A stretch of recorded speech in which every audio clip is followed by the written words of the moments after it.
Some rules weren't meant to be followed. That's what Elena Martinez thought as she watched her 8-year-old neighbor collapse on her driveway, gasping for air in the middle of a Texas heat wave. The child's inhaler was empty. The nearest pharmacy was 12 miles away. Her mother was trapped at work with no car. Elena didn't hesitate. She scooped up little Sophia, carried her to her own car, and drove straight to the emergency room. She saved a life that day. 3 weeks later, the Willowbrook Heights Homeowners Association fined her $2,500 for parking violations. The citation was typed on official letterhead, signed by the board of directors, and delivered with clinical precision. Multiple infractions: vehicle left running in driveway beyond permitted 5-minute limit, unauthorized use of emergency vehicle access, failure to obtain prior approval for medical transport activities. Elena stared at the paper, then at the house across the street where Sophia was probably doing homework, alive and healthy. She folded the citation, walked inside, and called the one person she knew would understand what it meant to fight for what's right, even when the rules say you're wrong.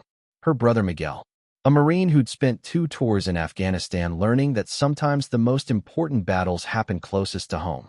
Welcome to Heartland Tales. Before we continue with this incredible story of courage and community, tell us in the comments from which city in the world are you watching this video today. And if you think stories like this deserve to be heard, please hit that subscribe button to support our channel. We're growing every day, and your support means the world to us. The trouble had been building for months in Willowbrook Heights, a gated community in suburban Houston where every mailbox was regulation black, every lawn was precisely edged, and every resident had signed a 47-page covenant promising to maintain property values through strict adherence to community standards. Elena Martinez had moved there 2 years earlier, a single mother working as a pediatric nurse who'd saved for 8 years to afford a house in a safe neighborhood with good schools. She'd read the HOA rules carefully, budgeted for the monthly fees, and promised herself she'd follow every regulation to protect her investment. The community was everything the marketing brochures had promised: tree-lined streets, playground areas, a community pool with scheduled activities for children, security gates that kept out unwanted visitors, and a board of directors committed to maintaining standards that would preserve property values for generations. Elena's house was a modest 2-story on Maple Street. With a small front yard she kept meticulously maintained and a backyard where her 6-year-old daughter Carmen could play safely. She'd chosen the location specifically because it was across from the Hernandez family, who had a daughter Carmen's age and parents who worked similar healthcare shifts. Maria Hernandez was a respiratory therapist at the same hospital where Elena worked. Her husband Carlos drove delivery trucks for a medical supply company. Their daughter Sophia was in Carmen's first-grade class. The two families had become close quickly, sharing carpools, babysitting duties, and the kind of mutual support that makes suburban life manageable for working parents. The Hernandez family had lived in Willowbrook Heights for 5 years. They'd bought their house when Sophia was 3, drawn by the same promises of safety and stability that had attracted Elena. Carlos had spent weekends painting their fence regulation white, installing approved mailbox hardware, and ensuring their landscaping met community standards. Both families understood the value of rules. They'd grown up in neighborhoods where structure and order weren't guaranteed, where property values could disappear overnight, where children's safety depended on community vigilance. The HOA regulations weren't oppressive to them. They were protection. But the Willowbrook Heights Board had recently elected new leadership, and the new president had very different ideas about enforcement. Jonathan Pierce was a retired corporate attorney who'd moved to the community 6 months earlier and immediately volunteered for the board, claiming he wanted to strengthen property protections through more rigorous rule enforcement. He'd been elected on a platform of accountability and excellence, promising to eliminate the casual violations that he claimed were threatening property values. Pierce lived in the largest house in the community, a corner lot estate with professionally maintained landscaping and a 3-car garage that housed vehicles he rotated according to a schedule designed to demonstrate his attention to detail. His own property was a showcase of HOA compliance. Every rule followed to the letter, every regulation exceeded by precisely the amount needed to establish superiority without violating restrictions on ostentation. He'd spent his first month as president conducting what he called a comprehensive compliance audit, walking through the community with a digital camera and a copy of the covenant, documenting every violation he could identify. Trash cans visible from the street after collection hours. Basketball hoops installed without architectural review approval. Garden decorations that exceeded size limitations by fractions of inches. His enforcement philosophy was simple: rules existed for a reason, and exceptions led to chaos. If residents wanted the benefits of community standards, they needed to accept the responsibilities that came with those standards. No exceptions, no flexibility, no consideration of circumstances that weren't explicitly covered in the covenant documents. Pierce had recruited 2 board members who shared his approach: Rebecca Walsh, a real estate investor who owned 3 rental properties in the community and wanted to maximize their value through strict enforcement, and David Chun, a quality control manager who approached HOA governance like a manufacturing process that required continuous monitoring and correction. The board's new enforcement policies were announced in a community newsletter that arrived in every mailbox on a Tuesday morning in August. Immediate fines for first violations. No warning period. No appeals process beyond a formal hearing that required 30 days' notice and a $200 filing fee. Most residents grumbled but adjusted their habits. Trash cans were moved more quickly. Basketball hoops were removed or relocated. Garden decorations were downsized or eliminated. Elena and Maria both received minor citations in the first month. Elena's violation was for leaving her car running in the driveway for 7 minutes while loading groceries, 2 minutes beyond the permitted 5-minute limit. Maria's was for failing to trim a hedge to exactly 18 inches below her fence line, as required by Landscaping Regulation 12.3b. Both women paid their fines, $150 each, and adjusted their routines. Elena set a timer when loading her car. Maria hired a landscaping service to maintain precise hedge measurements. They assumed that compliance would solve the problem. They were wrong. The August heat wave that summer broke records across Texas. Temperatures reached 118 degrees for 6 consecutive days. The electrical grid strained under air conditioning demand. The city issued heat warnings advising residents to stay indoors between 10 a.m. and 6 p.m. Sofia Hernandez had been dealing with childhood asthma since she was 4 years old. The condition was manageable with proper medication and environmental controls, but extreme heat and humidity could trigger severe attacks that required immediate medical intervention. On Wednesday, August 23rd, at 2:15 p.m., Sofia was playing in her backyard when the combination of heat, humidity, and residual wildfire smoke from distant fires triggered the worst asthma attack she'd ever experienced. Maria was at work, 30 minutes away in downtown traffic. Carlos was on a delivery route in Beaumont, 2 hours away. Sofia's inhaler was empty. They'd used the last dose that morning and planned to refill the prescription after school. Sofia managed to reach her back door, but she was wheezing so severely she couldn't call for help. She stumbled to the front yard, hoping a neighbor would see her. Elena was in her kitchen, preparing lunch for Carmen, when she heard a sound that every parent recognizes immediately: the desperate wheeze of a child struggling to breathe. She ran outside and found Sofia collapsed on the Hernandez driveway, her lips blue, her chest heaving with the effort to draw air into constricted airways. Elena's medical training kicked in immediately. She checked Sofia's pulse, rapid and thready. She listened to her breathing, severe bronchospasm with decreased air movement. She looked for an inhaler, none available. Sofia needed emergency medical treatment.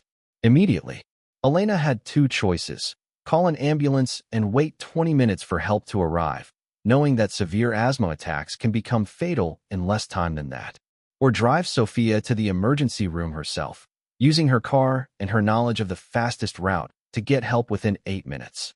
She chose Sofia's life over HOA regulations. Elena scooped Sofia into her arms, carried her to her car, and started the engine. She didn't stop to move her car from the driveway to the street. She didn't pause to consider that she was about to violate multiple HOA rules. She didn't waste time calling for permission or approval.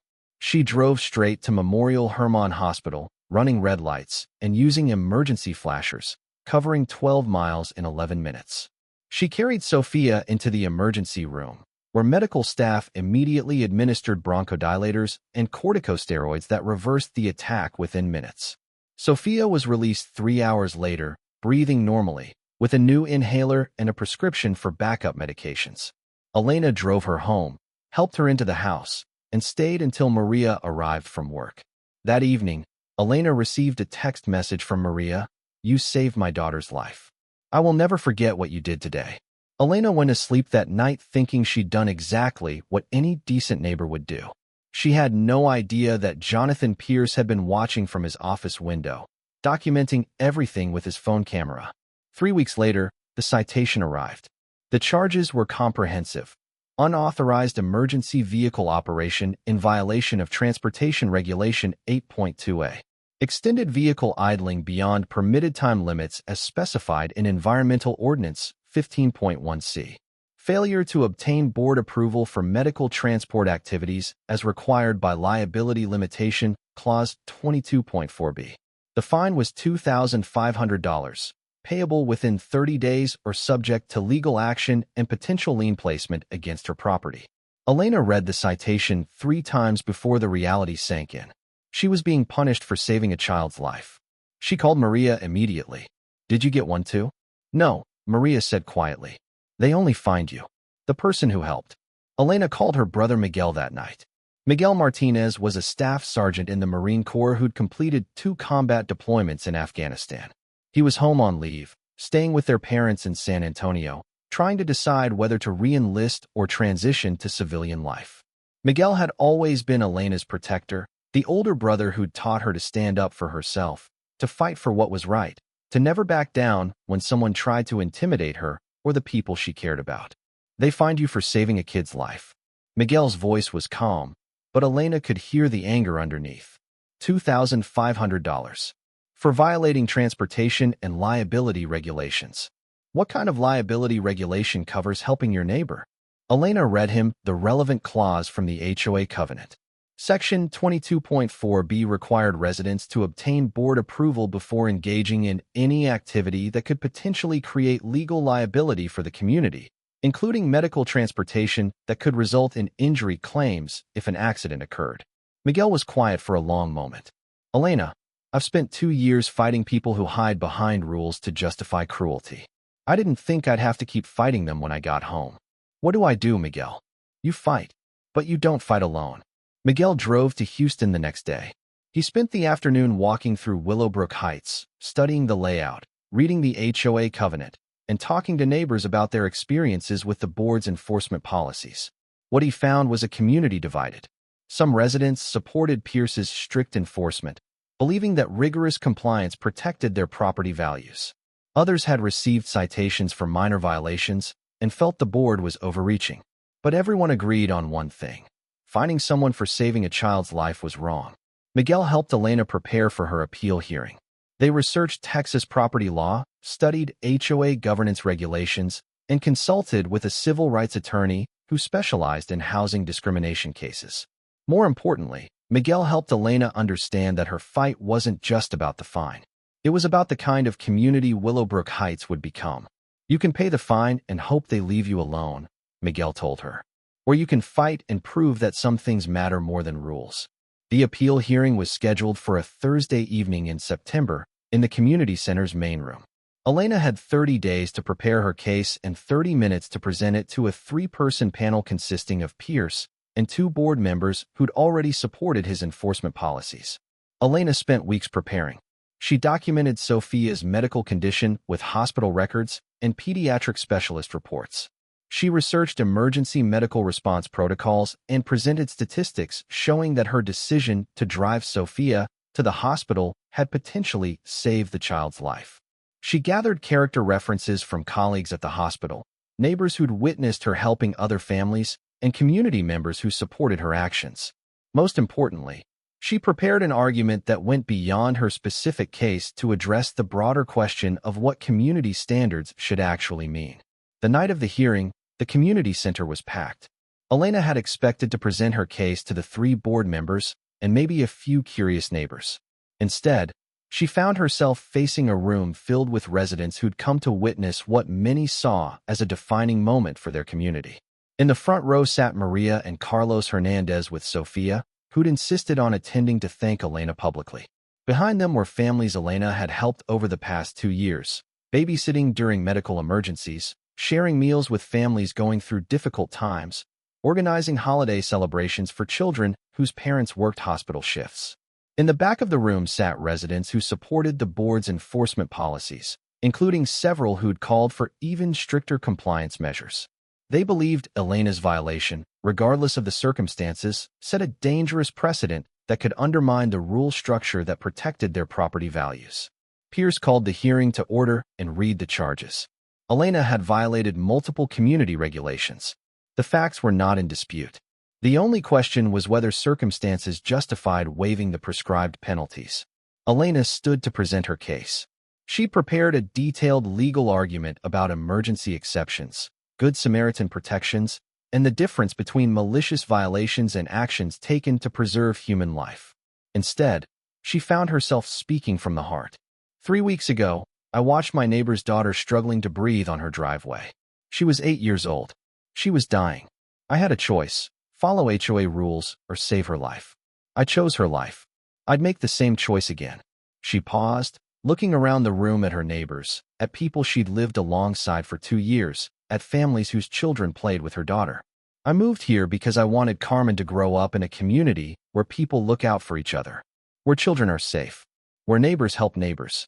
I thought that's what community standards meant, that we'd all agreed to create a place where we take care of each other. Elena's voice was steady, but everyone in the room could hear the emotion. If helping a dying child violates our community standards, then our standards are wrong. If saving a life creates liability that's more important than the life itself, then we've lost sight of what communities are supposed to be. She sat down. The room was silent. Pierce consulted with the other board members for exactly 3 minutes. Then he returned to the podium. Mrs. Martinez, the board appreciates your passion, but rules exist for important reasons. If we create exceptions based on emotional circumstances, we undermine the entire system that protects property values for all residents. Your fine stands. Payment is due within 30 days. The room erupted.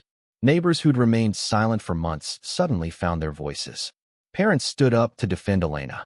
Residents who'd received minor citations began sharing their own stories of excessive enforcement. Miguel, who'd been sitting quietly in the middle section, stood and walked to the front of the room. Mr. Pierce, I'm Elena's brother.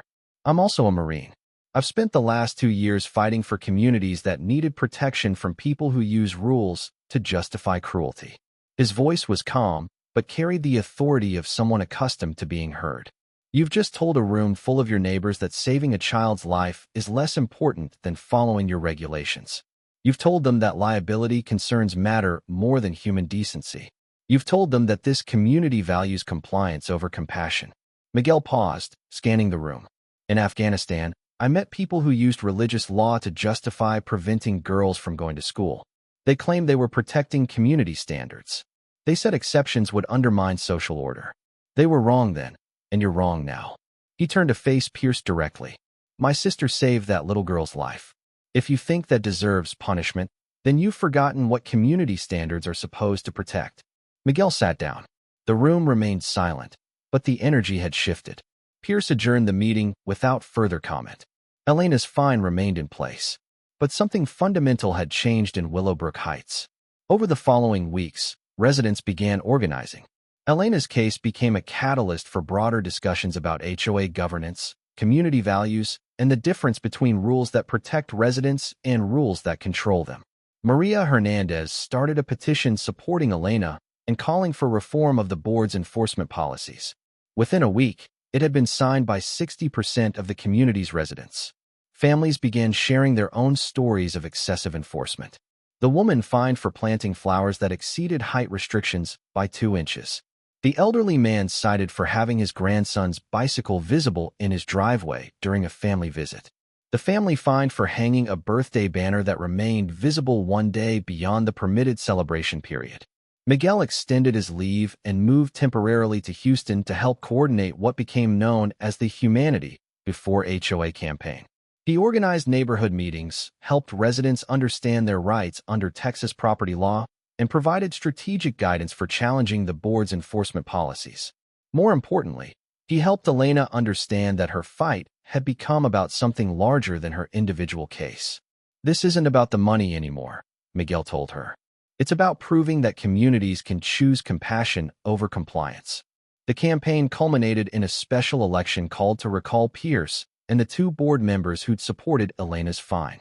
Texas law allowed community residents to remove HOA board members through petition and vote, but the process required organizing 60% of residents to support recall efforts. Miguel applied the same systematic approach he'd used in military operations to organize the recall campaign. He identified community leaders, developed messaging strategies, and coordinated voter outreach efforts that reached every household in Willowbrook Heights. Elena became the reluctant face of the campaign, speaking at neighborhood meetings about the difference between rules that build community and rules that divide it. "I don't want to eliminate HOA regulations," she told voters. "I want board members who understand that the most important community standard is taking care of each other."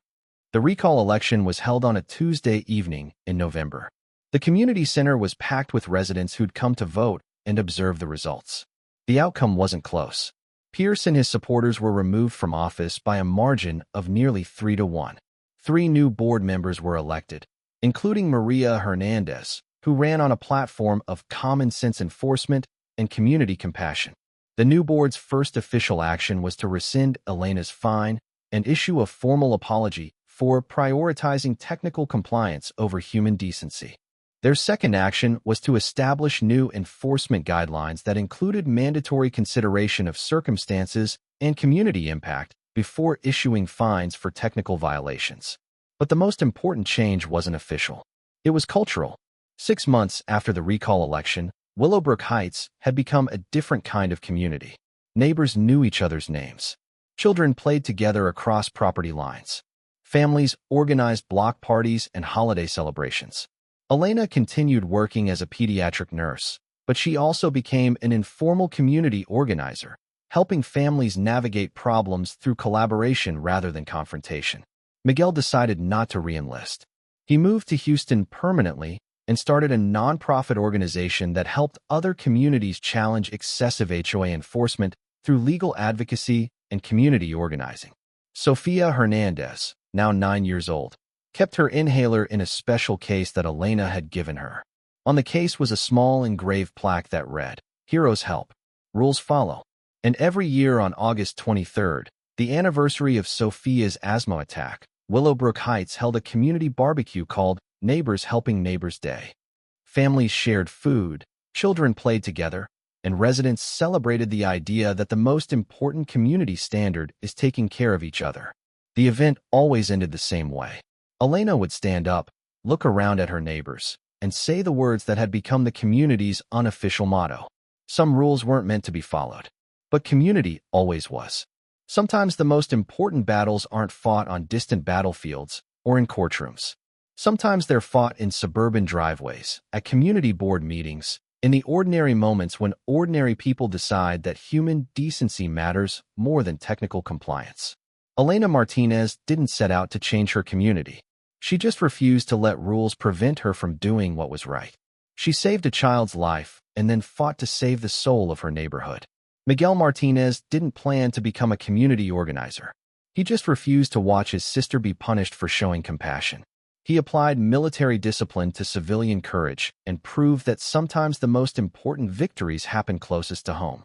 Together, they transformed Willowbrook Heights from a community that valued compliance over compassion into a place where neighbors take care of neighbors, where children's lives matter more than liability concerns, where the most important community standard is human decency. They proved that some rules weren't meant to be followed, but community always was.